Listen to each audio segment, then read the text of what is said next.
এবারও বিক্রি হলো না টাঙ্গাইলের হামিদা আপার সেই ভাইরাল গরু মানিক। কেন বিক্রি হলো না, কিসের জন্য বিক্রি হলো না, এটি জানতে হলে পুরো ভিডিওটি দেখতে হবে। তা আপনারা অবশ্যই পুরো ভিডিও জুড়ে আমার সঙ্গে থাকবেন ইনশাআল্লাহ। এবারও বিক্রি হয়নি টাঙ্গাইলের সেই ভাইরাল গরু মানিক। গরুটি বিগত 10 বছর ধরে হামিদা আপার কোলে লালিত পালিত হচ্ছে।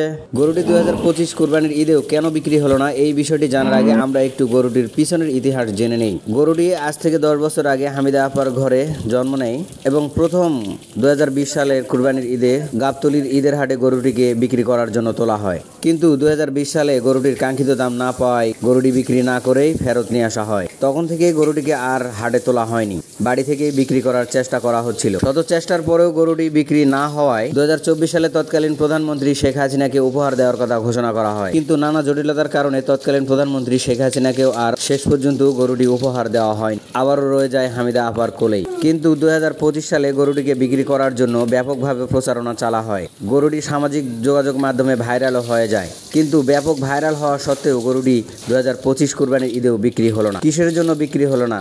তাহলে কি হামিদা আপা প্রতারণার শিকার হয়েছেন, নাকি অন্য কিছু, নাকি সে দাম বেশি চাওয়ার কারণে বিক্রি করতে পারছেন না? গরুটিকে হাটে তোলার ব্যাপারে ঈদের আগে হামিদা আপা বলেছিলেন, অনেকে জিজ্ঞেস করে মানিককে কোনো হাটে তুলবো কিনা, মানিককে কোনো হাটে তুলবো না, মানিককে বাড়িতে আল্লাহ পাক যদি হুকুম হয় বাড়ি থেকে বিক্রি করবো।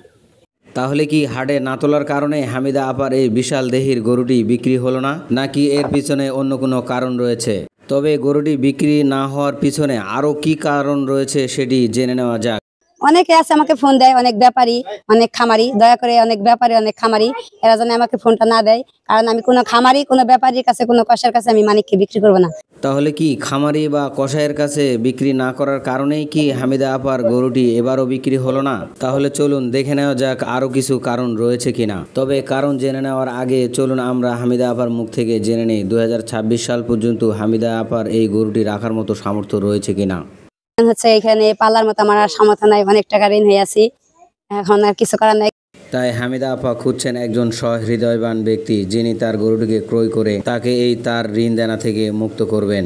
এরকম হৃদয়বান ব্যক্তি যদি থেকে থাকেন তাহলে অবশ্যই গরুটি ক্রয় করবেন। চলুন তাহলে জেনে নেওয়া যাক গরুটি না বিক্রি হওয়ার কারণ।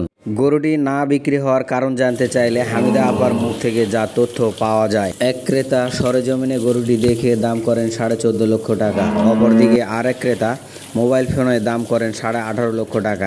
ঈদের 2 দিন আগে গরুটিকে নিয়ে যাওয়ার কথা থাকলেও গরুটি নিয়ে যাওয়ার জন্য ওই ক্রেতা আর আসেননি, এমনকি তার মোবাইল ফোনও বন্ধ পাওয়া যায়। এভাবেই 2025 কুরবানির ঈদে হামিদা আপার গরুটি আবারও প্রতারণার শিকার হয়ে বিক্রি করতে পারলেন না। তো দর্শক, ভিডিওটি আপনাদেরকে কেমন লেগেছে অবশ্যই কমেন্টসে জানাবেন। লাইক এবং শেয়ার করতে ভুলবেন না। অবশ্যই চ্যানেলটি সাবস্ক্রাইব করে পাশেই থাকবেন।